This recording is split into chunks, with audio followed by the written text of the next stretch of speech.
Hi guys, நாங்கள் Uthiran and hello viewers. So இன்னைக்கு திருமந்திரத்தில் இருக்கக்கூடிய அடுத்து புதுசாக ஒரு தொகுப்பை பார்க்கலாம். இது திருமூலர் வரலாறு அப்படின்னு சொல்லுவாங்க. அந்த தொகுப்புல ஒரு 6-7 பாடல் இருக்கு. அதில் அவர் என்ன சொல்றாரு அப்படிங்கிறத நான் ரீட் பண்ணி உங்களுக்கு சொல்றேன். ப்ளஸ் என்னுடைய அறிவியல் ரீதியான, அதாவது நியூரோ சயின்டிஃபிக் வியூவையும் நான் உங்ககிட்ட ஷேர் பண்றேன்.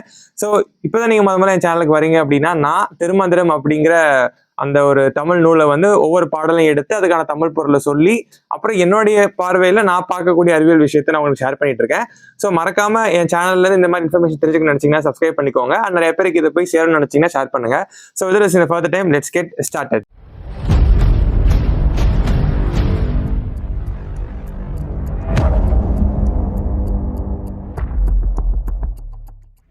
ஸோ இன்னைக்கு நம்ம பார்க்கக்கூடிய அந்த சாங் பார்த்தீங்க அப்படின்னா, நந்தி இணையடி நாண்டினை மேற்கொண்டு புந்தியினுள்ளே புகப்பெய்து போற்றி செய் தந்தி மதிப்புனை அறநடி நாடோறும் சிந்தைசை தாகமும் ஜப்பலுற்றேனே அப்படிங்கிறது தான் இன்னைக்கு நான் சொல்ல வர அந்த பாடல். இதோடைய பொருள் என்ன அப்படிங்கிறது பார்த்தீங்கன்னா, நந்தி இணையடி அப்படிங்கிற இந்த வார்த்தை இருக்கு இல்லையா, நந்தி அப்படிங்கிறது இங்க சிவனை குறிக்கிறது. அதாவது திருமூலர் எழுதின படி நான் பொருள் சொல்றேன் அப்படின்னா, நந்தி அப்படிங்கிறது சிவனுடைய ஒரு நிலை. அது ஒரு பரவச நிலைன்னு வச்சுக்கோங்களேன். எப்படி சொல்றதுன்னா, எப்படி நான் அதை படிச்சிருக்கேன் அப்படின்னா, எனக்கு தெரிஞ்ச விஷயங்களை யோசிச்சு பார்க்குறப்போ, நந்தி அப்படிங்கிறது ஒரு ஆனந்த நிலைன்னு வச்சுக்கோங்களேன், பேரானந்த நிலைன்னு வச்சுக்கோங்க. அது கரெக்டாக இருக்கும்னு நினைக்கிறேன். பேரானந்த நிலையத்தான் நந்தி நிலைன்னு சொல்லுவாங்க. சிவனுடைய ஒரு ஒரு ஃபார்ம் ஆஃப் ஸ்டேஜ்னு வச்சுக்கோங்களேன்.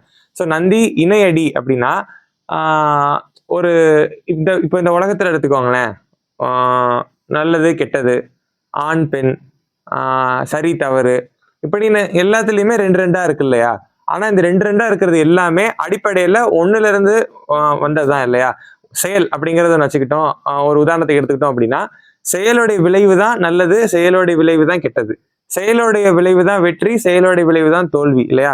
ஸோ இந்த மாதிரி பார்க்கறதுக்கு 2 விதமா இருந்தாலும் எல்லாம் ஒரு அடிப்படையில இருந்து தான் வந்தது அப்படிங்கிறத இங்க இந்த வரியில சொல்றாங்க. நந்தி இணையடி எல்லாமே சிவன் கிட்ட இருந்து வெளியே வந்ததுதான். இந்த இரு துருவங்கள், இரு விஷயங்கள் எல்லாமே, இந்த இணைகள் எல்லாமே ஒரு விஷயத்திட்ட இருந்து வந்தது, அது நந்தி கிட்ட இருந்து வந்ததுதான் அப்படிங்கிறத திருமூலர் சொல்றாரு. நந்தி இணையடி நான்றினை மேற்கொண்டு, அதனால நம்ம என்ன பண்ணணும்னா, நான்றினை மேற்கொண்டு 4 நிலைகளை சொல்றாங்க. 4 நிலை அப்படிங்கிறது யோசிச்சு பார்த்தோம்னா, உடல், மூச்சு, மனம், அறிவு அப்படின்னு சொல்லி 4 பிரிச்சுக்கலாம். இதுல நல்லா கவனிச்சிங்கன்னா, நான்றினை மேற்கொண்டு அப்படிங்கிறது இதுல நம்ம மேலே ஏறணும், மேலே போகணும் அப்படிங்கிறத சொல்றாங்க. எப்படி அப்படின்னா, மனிதனுடைய சிந்தனை உடல்லே நின்றக்கூடாது, உடலை தாண்டி போகணும். உடலுக்கு அடுத்த நிலை தான் மூச்சை சொல்றாங்க. ஏன் அப்படின்னா, அப்பையில இருந்தே திருமூலரா இருக்கட்டும், திருவள்ளுவரா இருக்கட்டும், பெரிய பெரிய நம்ம தமிழ்ல இருக்கக்கூடிய சித்தர்கள், பெரிய ஞானிகள்னு போற்றப்பட்ட எல்லாருமே மெடிடேஷன் அப்படிங்கிற ஒன்றை காமனா எல்லாருமே முன் வச்சாங்க இல்லையா. ஏன் அப்படின்னா, அந்த மூச்சு இருக்கு இல்லையா, நீங்க நம்ம இப்ப சாதாரணமா பேசிட்டு இருக்கோம்.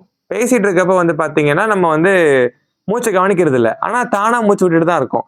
ஆனா நீங்க அந்த மூச்சு விடுறதை கவனிச்சிங்க அப்படின்னா, அது நம்ம கட்டுப்பாட்டுக்குள்ள வந்துடும். நம்ம தான் உள்ள இழுக்கணும், நம்ம தான் வெளியில விடணும்.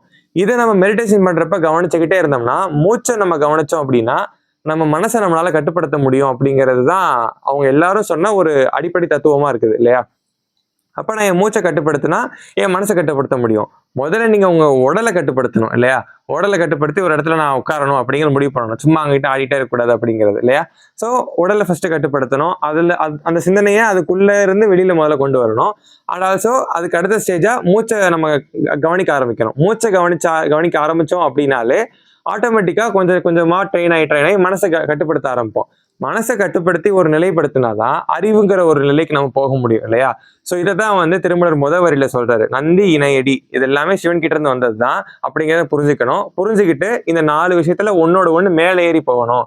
அந்த உடல், மூச்சு, மனம், அறிவு அப்படின்னு போகணும்.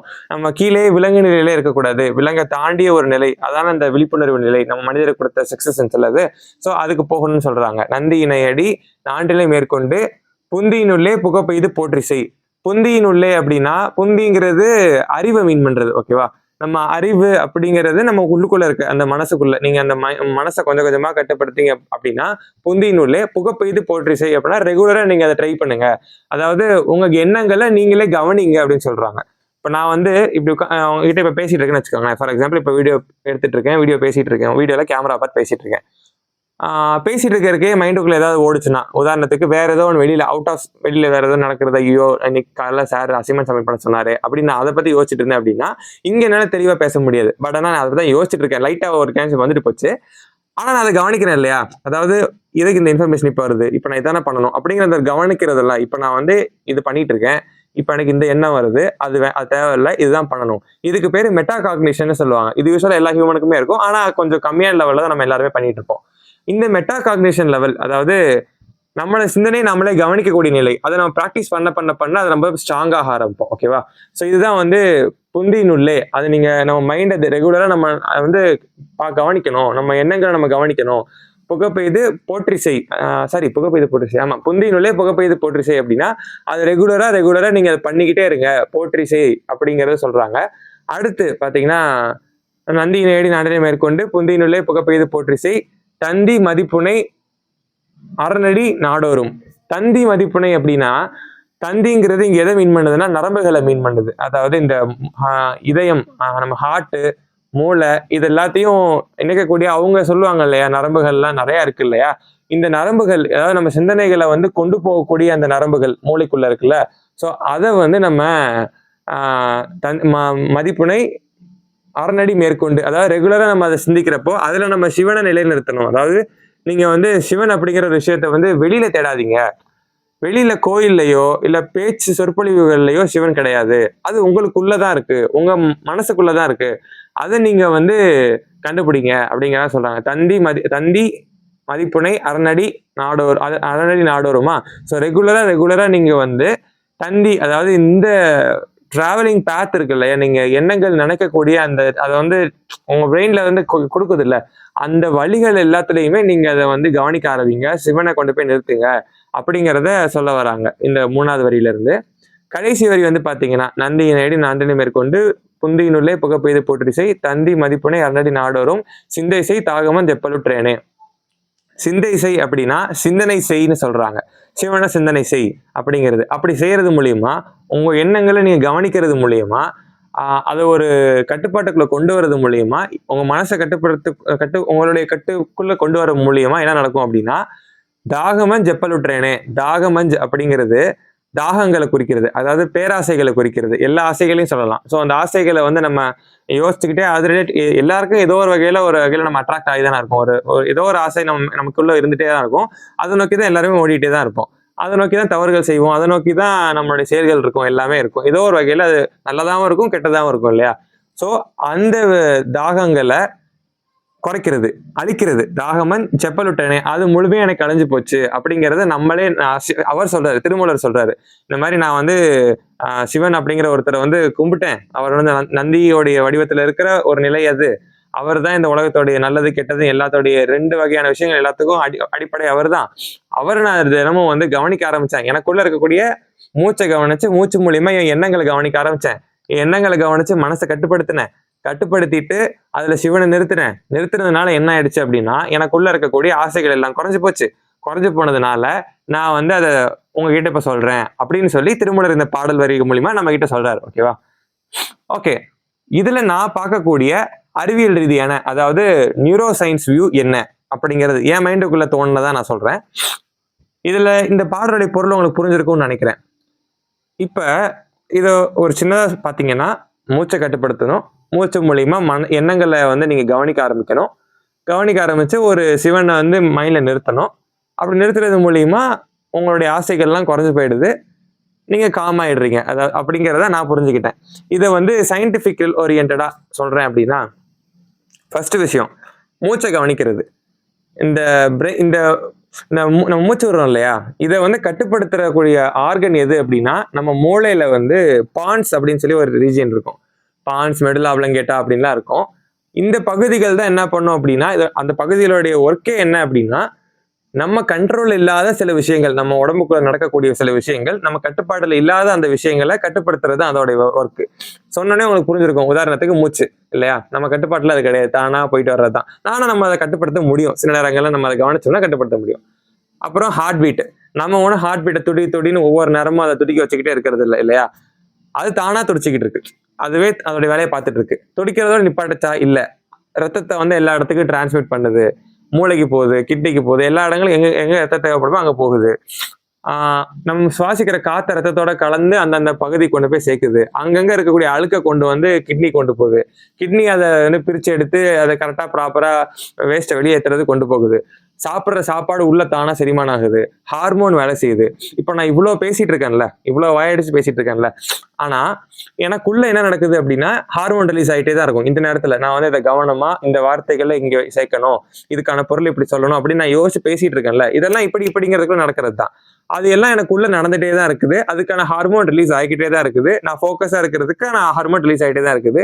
அட் சேம் டைம் வயிறுக்குள்ள எனக்கு பசிக்கவும் ஆரம்பிக்குது. அதுக்கான ஹார்மோன் செக்ரெட் ஆகிட்டே தான் இருக்குது. இது எல்லா ஹார்மோனையும் கட்டுப்படுத்துறது மூளை தான். மூளை தான் அதுக்கான எல்லா ஹார்மோனையும் கட்டுப்படுத்துறது எல்லாமே. ஆனா இது எதுவுமே வந்து பாத்தீங்கன்னா நம்ம கட்டுப்பாட்டில் இல்லை. இது எல்லாத்தையும் கட்டுப்படுத்துறது தான் எது அப்படின்னா மெடுலா ஆப்ளிங்கேட்டா, பான்ஸ், இந்த மாதிரி ரீஜியன்ஸ் எல்லாமே. ஸோ நான் என்ன சொல்ல வரேன்னா, இந்த ஆர்கன்ஸை நம்ம கட்டுப்பாட்டில் ஈஸியா கொண்டு வர்றது ஒரே ஒரு வேலையை மட்டும்தான். எது? ஹார்ட் பீட்டை கட்டுப்படுத்துறதா? கிடையாது. நம்ம மூச்சை கட்டுப்படுத்துறது. ஏன்னா இது மட்டும் தான் நம்மளால நம்ம கட்டுப்பாட்டுக்குள்ள கொண்டு வரவும் முடியும், தானாவும் கட்டுப்படுத்திக்க முடியும். மற்ற எல்லாமே தானா வேலை செய்யறது தான் இல்லையா? அப்ப நம்ம வந்து திருமூலர் என்ன சொல்றாருன்னா, மூச்சை கட்டுப்படுத்துங்க அப்படின்னு சொல்றாரா, மூச்சை கவனிங்க அப்படின்னு சொல்றாரா. நீங்க வந்து ஒரு விஷயத்துல ஃபோக்கஸ் பண்றீங்க அப்படின்னா, அதாவது இந்த சுவாசிக்கிறோம்ல, இதை நீங்க ஃபோக்கஸ் பண்றீங்க அப்படின்னா அந்த டைம் வந்து இப்ப நான் வந்து சொல்லிக்கிட்டே இருக்க கூட எனக்கு டக்குன்னு இதை நான் கவனிக்கிறப்ப இங்கதான் என் பேச்சு வர மாட்டேங்குது, இங்க கவனம் போயிடுது. இப்படிதான் நீங்க அதை கவனிக்கிறப்போ எண்ணங்கள் சிதறாம கவனிக்க ஆரம்பிக்கும். இப்போ வந்து நான் ஒரு 2 செகண்ட் உள்ள இருக்கிறேன், ஒரு ஒரு 3 செகண்ட் அப்படி ஸ்டாப் பண்றேன், அப்புறம் திருப்பி விடுறேன். அப்படிங்கிறத நான் கவனிக்கிறப்ப எண்ணங்கள் ரொம்ப சிதறாது. கொஞ்சம் கொஞ்சம் கொஞ்சமா அப்படியே அதை கவனிக்க ஆரம்பிக்கும். இதுதான் அவர் சொல்ற விஷயங்கள்ல இருக்கு. இது நார்மலா நம்ம உடம்புக்குள்ள நடக்கிற விஷயங்கள் தானே, ஓகேவா? இதை கட்டுப்படுத்துறதுனால என்ன யூசேஜ் அப்படின்னா, நான் சொன்ன இந்த பான்ஸ், மெடுலா ஆப்ளிங்கேட்டா ப்ராப்பரா ஸ்ட்ரெஸ் இல்லாம ஒர்க் ஆகும். போட்டு அதை யோசிக்க, இதை யோசிக்க. இப்போ உதாரணத்துக்கு நான் வந்து ரொம்ப டென்ஷனா இருக்கேன் அப்படின்னா அதுக்கான ஹார்மோன் ரிலீஸ் ஆகும். அந்த ஹார்மோன் ரிலீஸ் ஆகுது அப்படின்னா தேவையில்லாம டைஜஷன் நடக்க ஆரம்பிக்கும். நான் உட்கார்ந்துருக்க இடத்துல எனக்கு சீக்கிரம் செரிமானம் ஆக தொடங்கும், பசிக்க ஆரம்பிக்கும். இல்ல வேற ஏதாவது ஒரு ஃபீலிங்ல இருக்குன்னா அதுக்கான ஹார்மோன் ரிலீஸ் ஆகும், அதுக்கான தேடல் எனக்கு வர ஆரம்பிக்கும். இப்படி எல்லாமே அடிப்படை எண்ணங்கள் தானே. எண்ணத்தை வச்சுதான் உங்களுடைய செயல்கள் நடக்குது. எண்ணத்தை வச்சுதான் உங்க உடம்புல ஹார்மோன் ரிலீஸ் ஆகுது. நீங்க எந்தெந்த சூழல்ல என்னென்ன எண்ணங்கள்ல நீங்க இருக்கீங்களோ அதுக்கான தாக்கங்களை உங்க உடம்பு காட்டுது இல்லையா?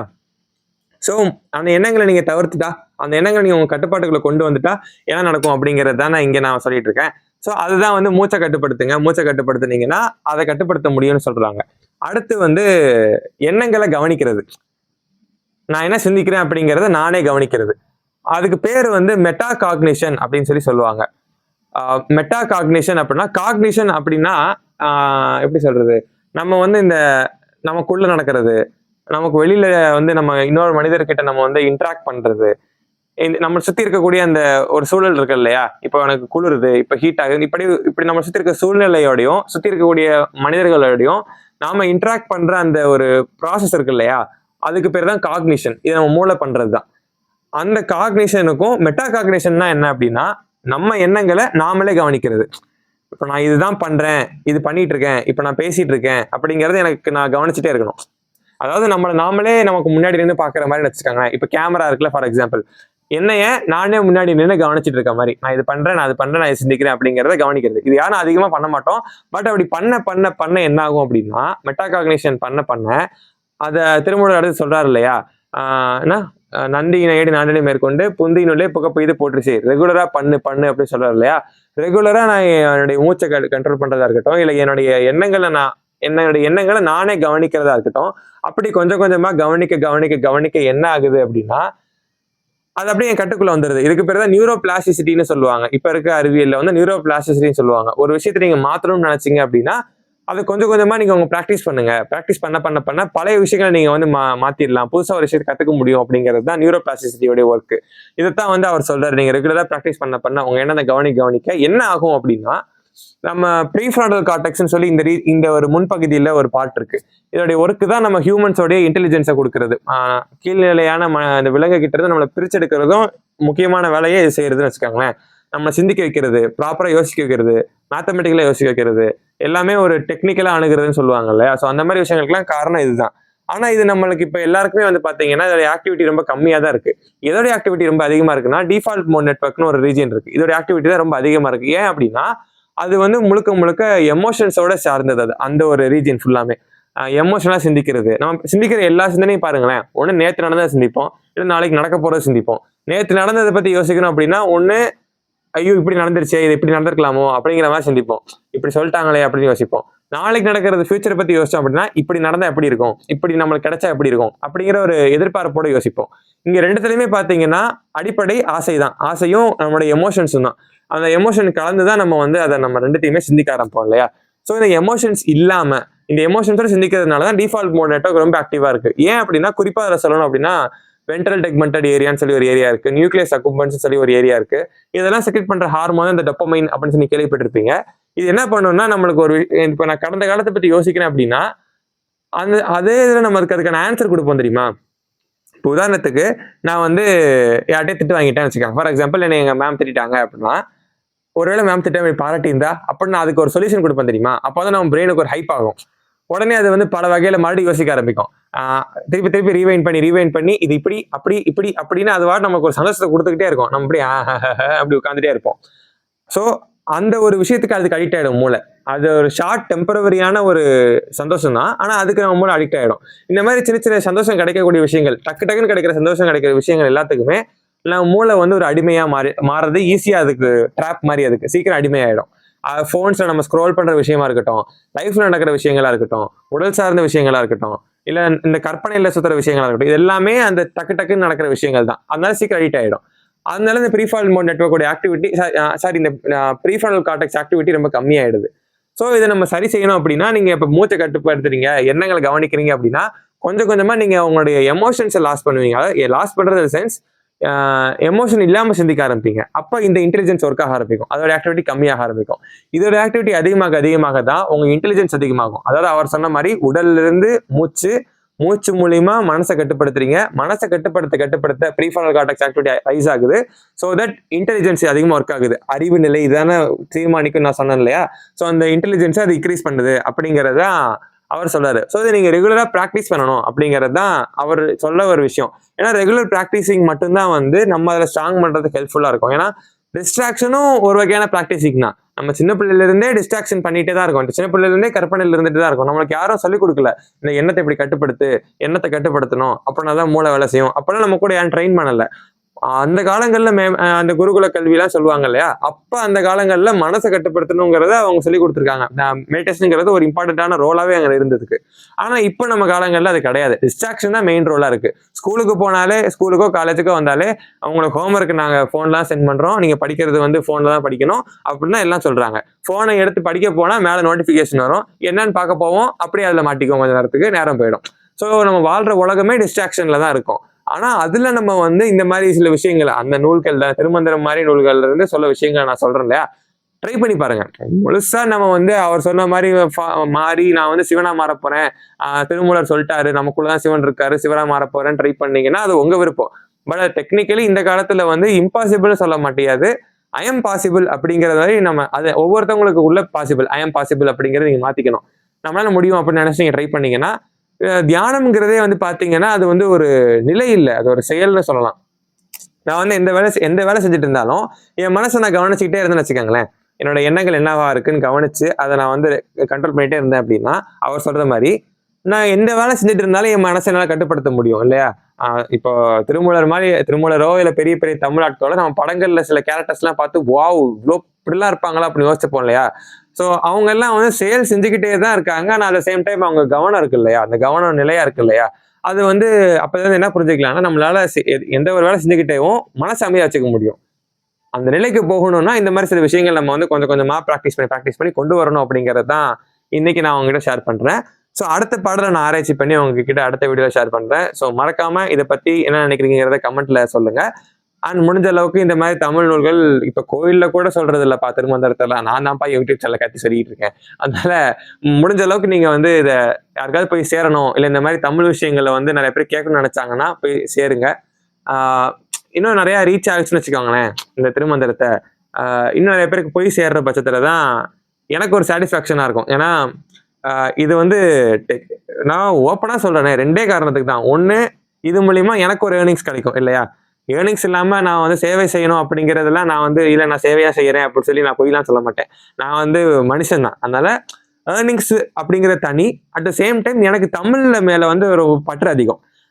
சும்மா எல்லாரும் ஸ்டேஜ்ல மைக்கு கிடைச்சோடனே நான் தமிழ்னு சொல்லி கத்துறதை விட ஏதோ ஒன்று நம்ம தமிழுக்கு செய்யலாம்ல. அதுக்காக தான் என் திருமந்திரத்தை நான் எடுத்து செஞ்சுட்டு இருக்கேன். அதுல இருந்து என்னுடைய அறிவியல் ரீதியான விஷயம் திணிச்சிட்டு இருக்கேன். திணிக்கிறதுங்கிறத விட சொல்லிட்டு இருக்கேன்னு வச்சுக்கோங்களேன். என்னுடைய ஒரு பார்வை தானே இது வந்து. At the same time Tirumular சொன்னதை சொல்லிட்டேன். அவர் சொன்னதை எந்த ஒரு மாற்றம் இல்லாம நான் சொல்லிட்டேன். என்னுடைய விஷயங்களே அறிவியல் இது இந்த ஒரு விஷயத்தோட ஆட் பண்றேன். ஏன் அப்படின்னா காலந்தோறும் தமிழ் தன்னை புதுப்பிச்சுட்டே இருக்கும் அப்படிங்கிறது தான் தமிழுடைய ஒரு மரபு. எல்லா காலத்துக்கு ஏற்ற மாதிரி மாறிக்கிட்டே இருக்கும். சில விஷயங்கள் காலப்போக்கில் அழிஞ்சு போயிடுது இல்லையா? சில மொழிகள்லாம் இப்ப இல்லவே இல்லை. ஆனா ஏன் அது இல்லாம போச்சுன்னா காலத்தோட அது வந்து சேர்ந்து ஓடாம இருக்கிறதுனாலதான். இப்பதான் எனக்கு ஒரு புது ஐடியா தோணுச்சு. என்ன அப்படின்னா திருமந்திரத்தை ஏன் நம்ம வந்து ஒரு அறிவியலோட விஷயங்களோட அதை வந்து நம்ம ஒப்பிடக்கூடாது அப்படிங்கிறது எனக்கு தோணுச்சு. ஸோ அப்படி செய்யறப்ப என்ன ஆகும் அப்படின்னா, அட இப்படி இருக்கா அப்படிங்கிற மாதிரி ஒரு யோசிக்க ஆரம்பிப்பாங்க. ஓ இப்படியும் பார்க்கலாமா அப்படிங்கிறத என்னுடைய பார்வை. இப்படியும் பார்க்கலாமா அப்படிங்கிற மாதிரி ஒரு புது பார்வை வரும்.